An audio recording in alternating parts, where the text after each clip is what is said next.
प्रणाम।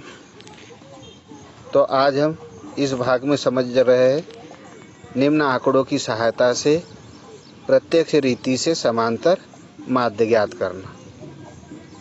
आंकड़े दिए हुए प्राप्तांक है 5, 10, 15, 20, 25, 30, 35 और 40। छात्रों की संख्या दी हुई है।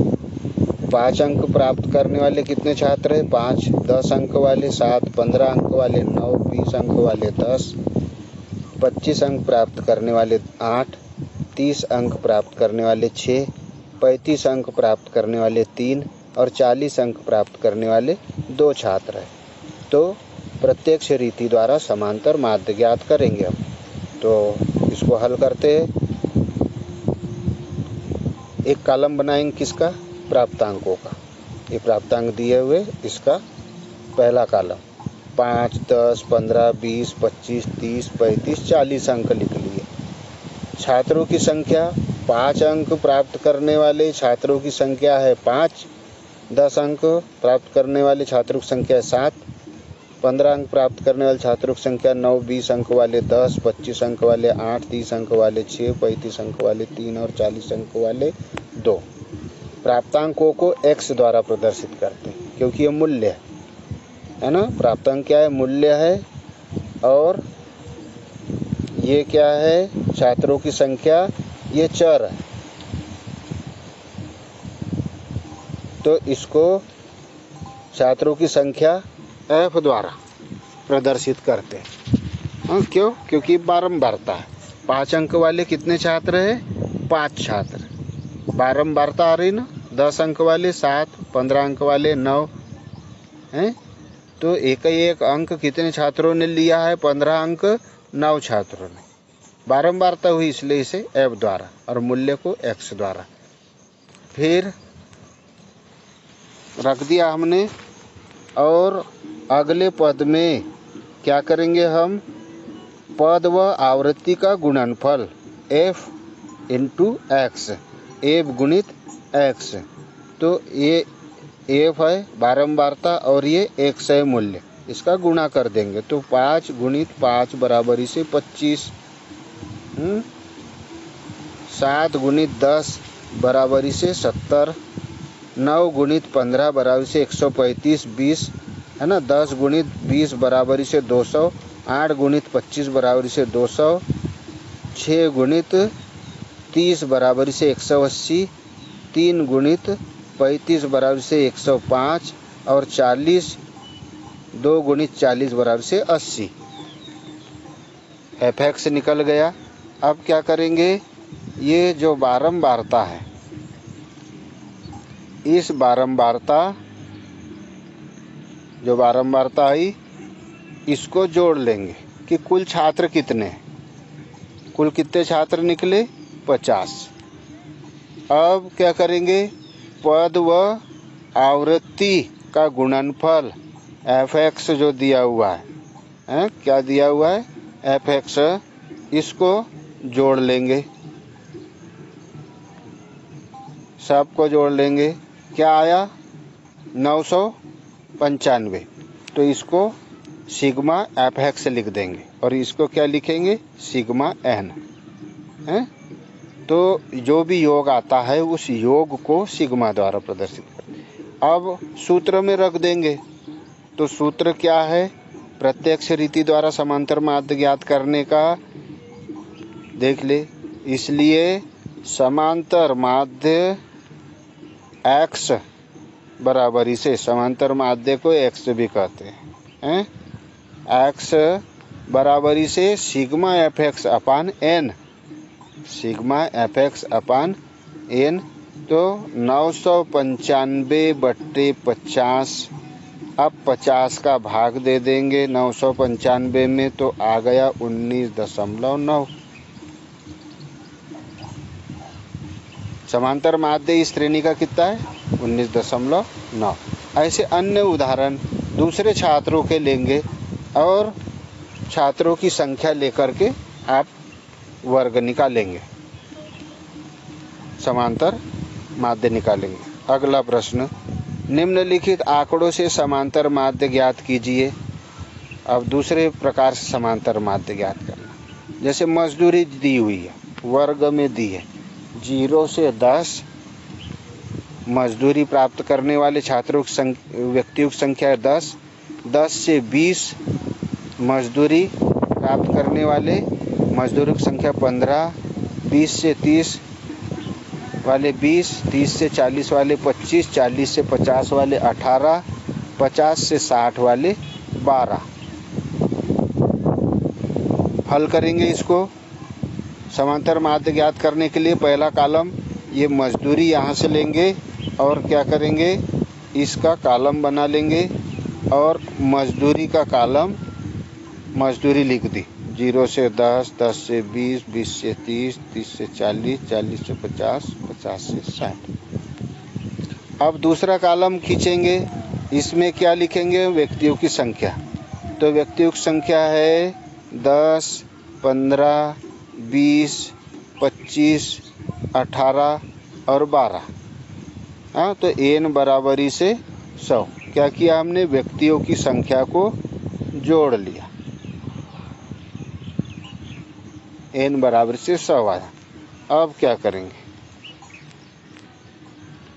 मध्य बिंदु निकालेंगे। मध्य बिंदु किसका क्या कहलाएगा, x। तो ये क्या करेंगे हम, मध्य बिंदु निकालने के लिए जैसे वर्ग दिए थे यहाँ 0 से 10 दिया है, तो 0 लोअर लिमिट और 10 अपर लिमिट है ना। तो लोअर लिमिट और अपर लिमिट,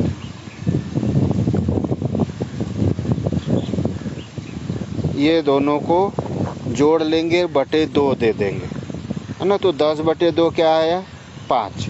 इस प्रकार से मध्य मूल्य निकाल लेंगे।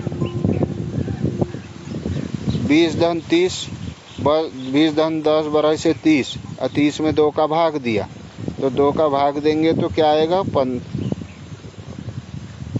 2 का भाग देंगे तो आएगा 15। इस प्रकार से पहला वर्ग देख लेंगे हम कि कितना अंतर है ना। आज अब वर्ग समान रहे, यहाँ समान है, 10-10 का अंतर है। पहला वर्ग देख लिया हमने, 0 से 10 का अंतर है, इसका जो अंतर है 10-10 का है, तो पहली संख्या 5 निकाली। अब हम इसमें 10 जोड़ते चले जाएंगे, इसमें क्या करेंगे, 10 जोड़ते चलेंगे जाए। 5 में 10 जोड़े तो 15, 15 में 10 जोड़े तो 25, 25 में 10 जोड़े 35, 35 में 10 जोड़े 45, 45 में 10 जोड़े 55। मध्य मूल्य 1 मिनट में निकाल ली। नहीं तो हम वो जो विधि बता रहे थे आपको कि lower limit plus upper limit upon 2, उससे टाइम लगता, वो भी सरल है, पर उससे सरल विधि ये पहला वर्ग देख लो कि वर्ग में अंतर कितना, और नीचे के वर्ग पर नज़र डालो कि सब बराबर है क्या। अब वर्ग देखने की ज़रूरत नहीं, अपने को जितना अंतर दिया हुआ है पहले वर्ग में उतना अंतर लेते हुए हम जोड़ते चले जाएंगे। मध्य मूल्य निकल गया। कोई परेशानी हुई क्या, नहीं। अब आगे चलते, एफ एक्स क्या दिया हुआ है, एफ इंटू एक्स, यानी इसका मतलब क्या हुआ कि बारंबारता में एक्स का गुणा कर दिया जाए। बारंबारता में क्या करने लगा रहा है, एक्स का गुणा। एक्स क्या होगा, मध्य मूल्य का गुणा है। तो अब यहाँ पर ये दी हुई है बारंबारता, है ना, ये है एफ, यहाँ लिखना भूल गए, आप एफ से इसको संकेत दे देना, एफ इंटू क्या करने लगा रहा वो, एक्स का गुणा, तो 10 गुणित 5 बराबर से 50, है ना, 10 पंचे 50, 15 गुणित 15 बराबर से 200, 25 गुणा करके देख लो सही है। फिर 20 गुणित 25 बराबरी से 500, 25 गुणित 35 बराबरी से 875, 18 गुणित 45 बराबरी से 810, 12 गुणित 55 बराबरी से 660 निकल गया। जो निकला वो क्या कहलाएगा? Sigma F x. योग को सिग्मा द्वारा व्यक्त करते और ऊपर जिसका गुणा किया वो लिख देते। एफ एक्स कितना है? 3120। और बारंबारता कितनी थी? कितनी कुल व्यक्तियों की संख्या? 100। अब सूत्र में रख देंगे।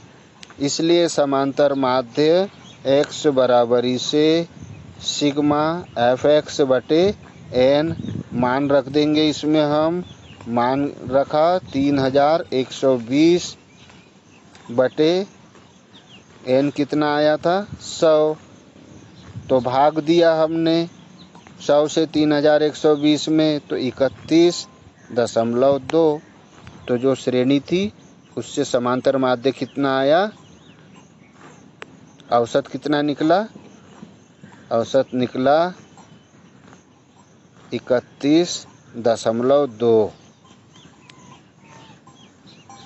तो ये किसका निकला? ये जो व्यक्तियों की संख्या दी हुई है, जो मजदूरी है, तो हमने न्यूनतम मजदूरी कितनी दी? तो 31.2 न्यूनतम मजदूरी दी।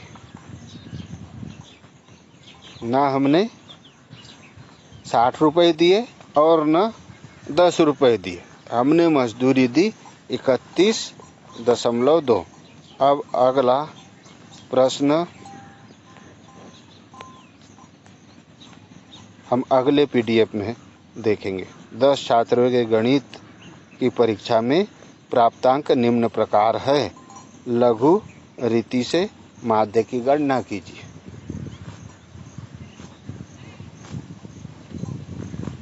प्रणाम।